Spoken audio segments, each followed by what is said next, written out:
नमस्कार दोस्तों, आपका स्वागत है आपके अपने चैनल ऑनलाइन इटर्नल्स पर। मैं हूं Vishal Saini, the founder and CEO of online Eternals. आज हम लोग बात करने वाले हैं कि किस तरीके से राम मंदिर बनने से हमारे देश भारत को इकोनॉमिकली टॉप 5 बेनिफिट्स होने वाले हैं। मैं यहाँ पर किसी रिलीजियस पर्सपेक्टिव से बात नहीं करने वाला हूँ, मैं सिंपली और प्योरली एक बिजनेस पर्सपेक्टिव से बात करने वाला हूँ।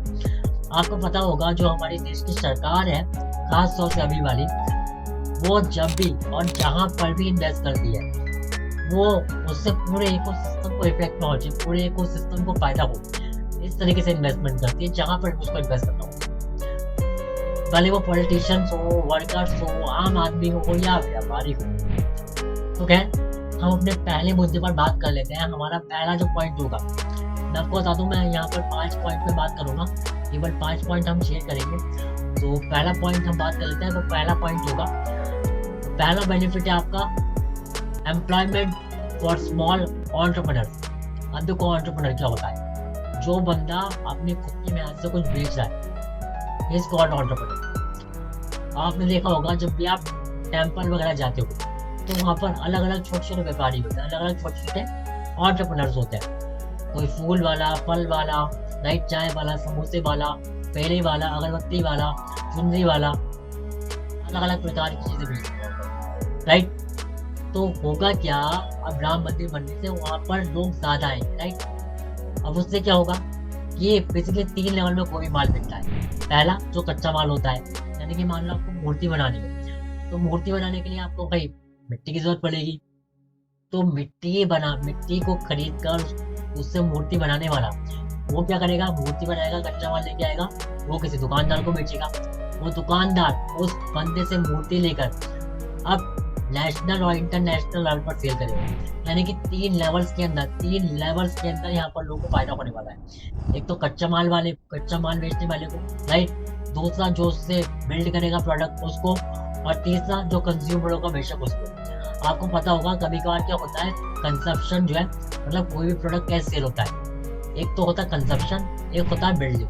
मतलब कोई प्रोडक्ट बिल्ड होता है और कोई फिर उसको कंज्यूम कराया जाता है। तो कभी कभार क्या होता है, आपके पास मटेरियल तो बहुत सारा होता है, राइट, लेकिन कंज्यूमर्स बहुत कम होते हैं। अब वहाँ पर प्रोडक्ट भी बहुत सारे होंगे, जो कच्चा माल है, कच्चा माल भी वहाँ पर बहुत ज़्यादा होगा और वहाँ पर कंज्यूमर्स भी ज़्यादा होंगे। तो उससे तीनों लेवल को फायदा होने वाला है।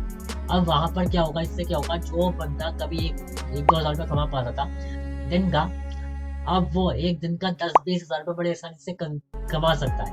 अगर हम बात करें रामनवमी या ऐसे ही किसी फेस्टिवल की, तो वो और ज़्यादा अर्निंग कर सकते हैं। मे बी जिनका 40-50,000, दिस जस्ट मैं अंदाजा लगा रहा हूँ, कम ज़्यादा नहीं हो सकता है, बट इससे तीनों लेवल का फायदा भी होगा। और दूसरा, आपको लोकल में ही कच्चा माल भी मिल जाएगा और लोकल में ही आप उसको सेल भी कर पाओगे। इवन नेशनल और इंटरनेशनल लेवल पर भी आप उसको सेल कर पाओगे।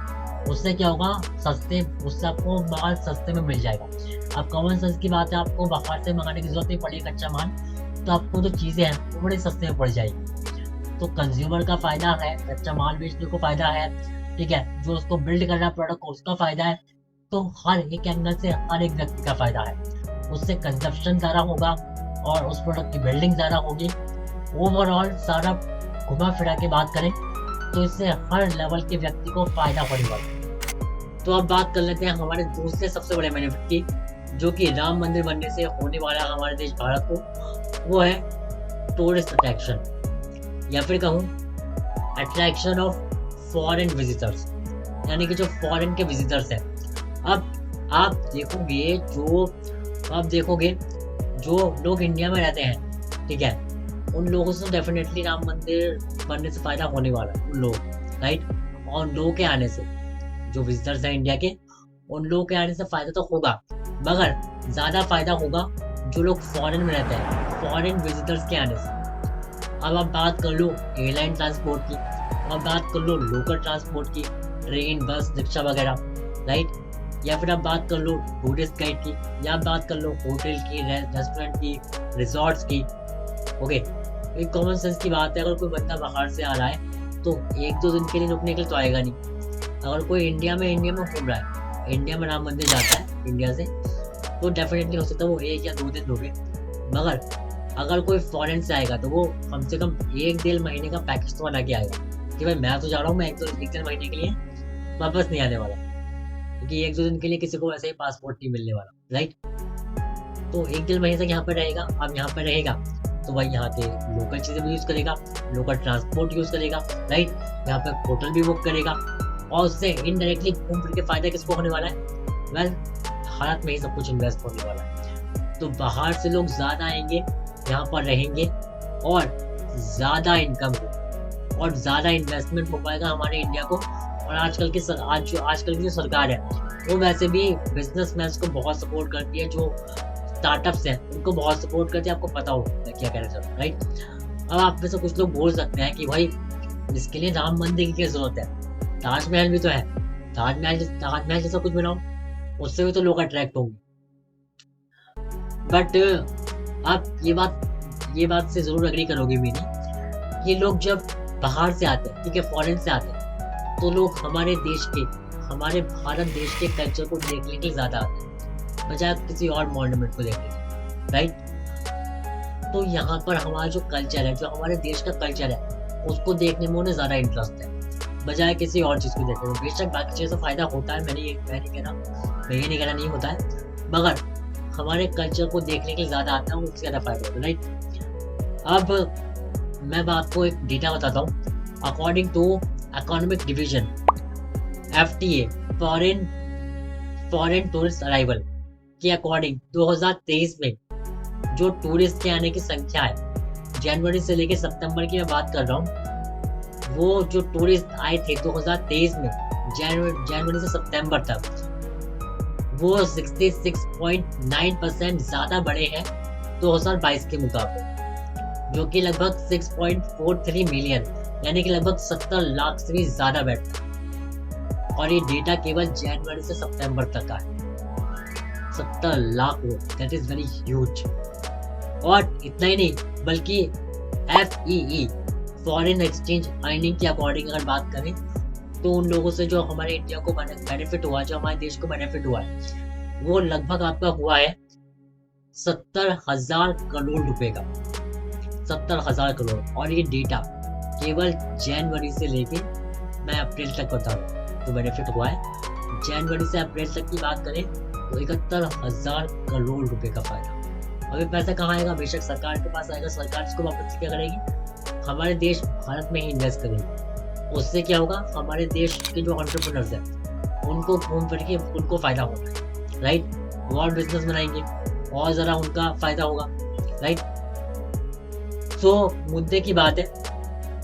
और हाँ, एक चीज और मैं यहाँ पे एक चीज ऐड करना चाहूंगा। अभी तक हमारे देश में टूरिस्ट के आने की जो संख्या है, उससे लगभग 2.1 ट्रिलियन रुपीस जनरेट हो चुके हैं टूरिस्ट के इंडिया में आने से, टूरिस्ट के भारत में आने से 2.1 trillion rupees. Can you imagine? That is very huge, wow. तो अगला हमारा सबसे बड़ा बेनिफिट है 30 नंबर का, वो है स्पिरिचुअल अपलिफ्टमेंट। आप बोलोगे भाई स्पिरिचुअल अपलिफ्ट होने से इकोनॉमी कैसे ग्रो होगी? वेल, अगर मैं आप लोगों से पूछूं कि लाइफ में या बिजनेस में सक्सेसफुल होने के लिए सबसे ज्यादा इम्पोर्टेंट क्या है, वेल, तो आप लोग अपनी अपनी समझ के अकॉर्डिंग बोलोगे पैसा इम्पोर्टेंट है, टीम इम्पोर्टेंट है, अच्छा आइडिया इम्पोर्टेंट है, वगैरह वगैरह।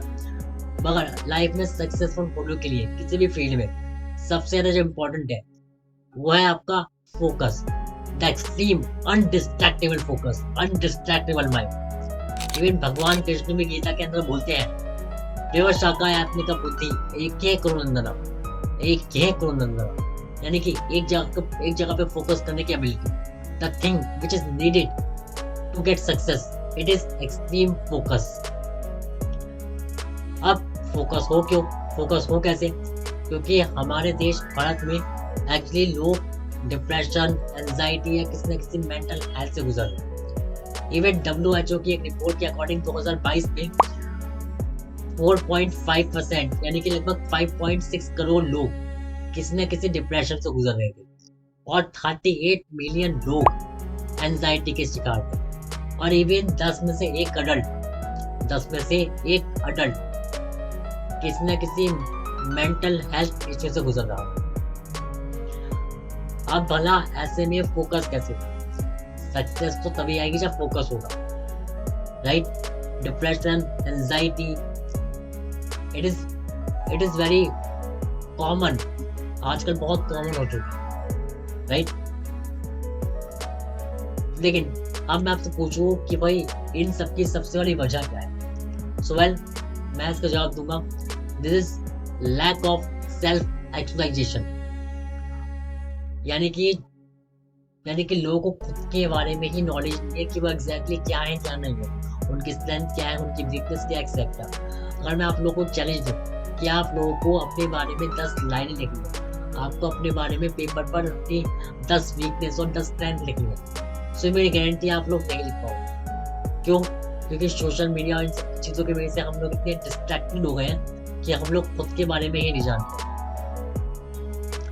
जबकि जो लोग स्क्रिप्चर्स पढ़ते हैं, फॉर एग्जाम्पल गीता, वो लोग ज्यादा फोकस पाए गए हैं, ज्यादा सक्सेसफुल पाए गए हैं। इवन वो लोग मानसिक रूप से भी कम बीमार पड़ते हैं, क्योंकि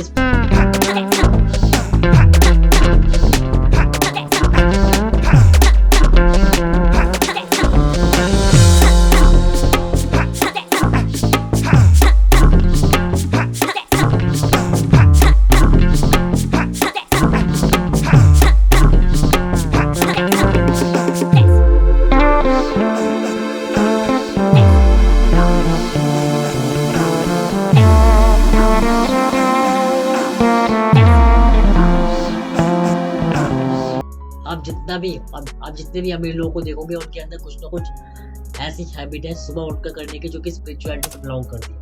अब वो अपनी अपनी सोच के अकॉर्डिंग अलग अलग एक्टिविटी करते हैं, meditation, yoga, book reading, scriptures reading, etcetera etcetera. Even इसका सबसे बड़ा एग्जाम्पल है हमारे देश के प्रधानमंत्री श्री दामोदर दास नरेंद्र मोदी जी। अगर आप थोड़ी देर के लिए भूल जाओ वो किसी पॉलिटिकल पार्टी से बिलोंग करते हैं या कोई पॉलिटिशियन है, तो आप नोटिस करोगे वो भी सुबह उठकर कुछ ना कुछ स्पिरिचुअल एक्टिविटी, मेडिटेशन, योगा, ये सब चीजें करते हैं, या बुक रीडिंग करते हैं, स्क्रिप्चर्स पढ़ते हैं। व्हाई?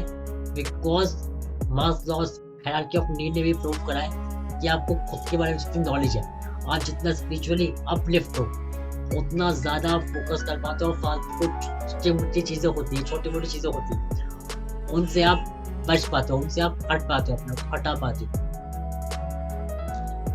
वरना आपका फोकस क्या है? डिफरेंट डिफरेंट शाखाओं में, जैसे गीता में भगवान ने बोला है, डिफरेंट डिफरेंट शाखाओं में बढ़ जाता है। लेकिन आपको बाकी सारी शाखाओं को हटाना पड़ेगा, काटना पड़ेगा, और एक ही जगह पर फोकस करना पड़ेगा, जो कि होगा आपका स्पिरिचुअलिटी से।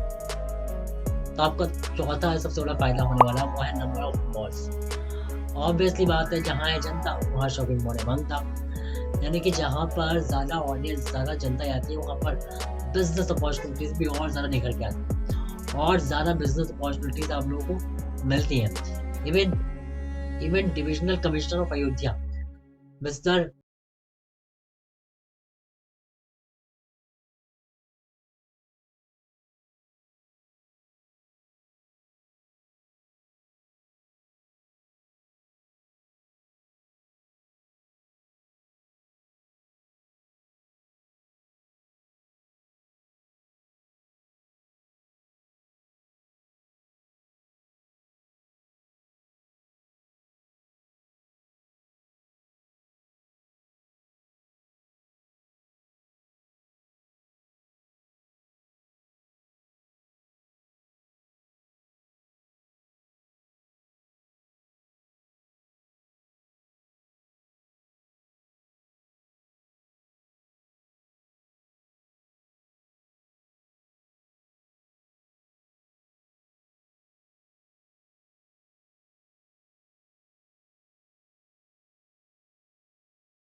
से अपने कल्चर, हम उनके कल्चर को कैसे फॉलो कर रहे हैं ये देखने नहीं आते हैं, बल्कि देखने के लिए आता है कि हम अपने कल्चर को, अपने ट्रेडिशन को अभी तक कैसे फॉलो कर रहे हैं।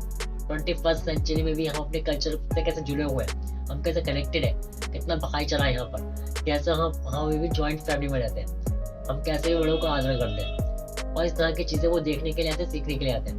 फॉर एग्जाम्पल आपको शायद पता होगा कि मार्क ज़ुकरबर्ग और स्टीव जॉब्स बहुत टाइम पहले बाबा नीम करोली के पास आए थे और वहाँ पर उन्होंने स्पिरिचुअलिटी सीखी थी, जिसके बाद ही उन लोगों को व्यापार में काफ़ी ज़्यादा फायदा हुआ था, बिजनेस में काफ़ी ज़्यादा प्रॉफिट हुआ था। बेशक उन्होंने मेहनत भी करी थी, मैं यहाँ पे कोई अंधविश्वास नहीं फैलाऊंगा, उन्होंने मेहनत भी की थी, लेकिन स्पिरिचुअलिटी सीखी, माइंड उनका फोकस हुआ, व्यवसाय का आत्मिक बुद्धि, रिमेंबर लास्ट पॉइंट, तो उनको फोकस मिला, तब कहीं जाके वो इतना ग्रो हो पाए। और ये बात तो मैं बात कर रहा हूँ 1990s की बात में कर रहा हूँ। अब तो फिर मतलब उस टाइम पर सोशल मीडिया इतना एक्टिव नहीं था, अब तो फिर भी सोशल मीडिया इतना एक्टिव है, 21st सेंचुरी में हम लोग रह रहे हैं, तो अब तो लोग कितना ज़्यादा आना चाहेंगे, राइट। तो कहने का मतलब ये है कि स्पिरिचुअलिटी सीखेंगे लोग, इंडिया में आएंगे, और ज़्यादा आएंगे, इंडिया में रहेंगे, इंडिया में और ज़्यादा होटल बुक करेंगे, होटल, रेस्टोरेंट, ट्रांसपोर्ट, इन सब में इन्वेस्ट करेंगे, जिससे कि और ज़्यादा इकोनॉमी हमारी ग्रो होगी। तो ये जो 5वां फायदा है, उससे केवल हमारे देश भारत को ही नहीं, बल्कि और भी कई जगहों पर फायदा होने वाला है। हमारे इकोनॉमी को फायदा होने वाला है, हमारे व्यापारियों को फायदा होने वाला है, ट्रांसपोर्ट को फायदा होने वाला है। और मैं आपको बता दूं, हमारे देश की जो इकोनॉमी है वो है पूरे अगर दुनिया की बात करें तो वो हमारे देश की इकोनॉमी है 7%, जिसमें से 2.32% तो केवल टेम्पल जो विजिट करने आते हैं टूरिस्ट उनसे ही होती है, 2.32%, which is very huge, very wow. Well, वैसे तो बहुत सारे फायदे हैं, अगर हम बात करने बैठे तो बहुत सारे फायदे नाम बंदे बनेंगे, बट इसके अलावा कुछ और फायदे जो मैं आपको गिनवाना चाहूँगा, जो कि नंबर वाइज तरीके से है। होटल इंडस्ट्री को फायदा होगा, रिजॉर्ट्स को फायदा होगा, थीम पार्क को फायदा होगा, रियल स्टेट्स को फायदा होगा, डेफिनेटली वहाँ पर और ज़्यादा होटल्स वगैरह बनेंगे, और इवन पावर हाउसेस को फायदा होगा। तो ये कुछ फायदे हैं जो कि डेफिनेटली राम मंदिर बनने से कई लोगों को होने वाले हैं, और मैं उम्मीद करता हूँ आप लोग को अभी तक समझ में आया होगा कि किस तरीके से राम मंदिर बनना डेफिनेटली इंपॉर्टेंट है। जैसे कि मैंने कहा था, यहाँ पर मैं रिलीजियस नहीं बल्कि प्रैक्टिकल और बिजनेस पर्सपेक्टिव से बात करने वाला हूँ। तो हो सकता है आप लोग क्या खुली हो, आप लोगों को समझ में आया हो कि क्यों ये सब इम्पोर्टेंट है। और सरकार जब इन्वेस्ट करती है सोच समझ के इन्वेस्ट करती है, ऐसे कहीं इन्वेस्ट नहीं करती है, राइट। तो अगर इसके अलावा आप लोगों के दिमाग में कुछ आए तो डेफिनेटली आप कमेंट में बताइएगा, आपको ये वीडियो कैसी लगी वगैरह वगैरह आप मुझे बताइएगा। और आपको वीडियो कैसी लगी, आपको क्या पॉइंट अच्छा लगा, क्या पॉइंट अच्छा नहीं लगा है, और क्या इम्प्रूव करा जा सकता है, आप प्लीज़ अपना ओपिनियन कमेंट बॉक्स में बताइएगा। Thank you so much. Subscribe, share and like. Thank you so much.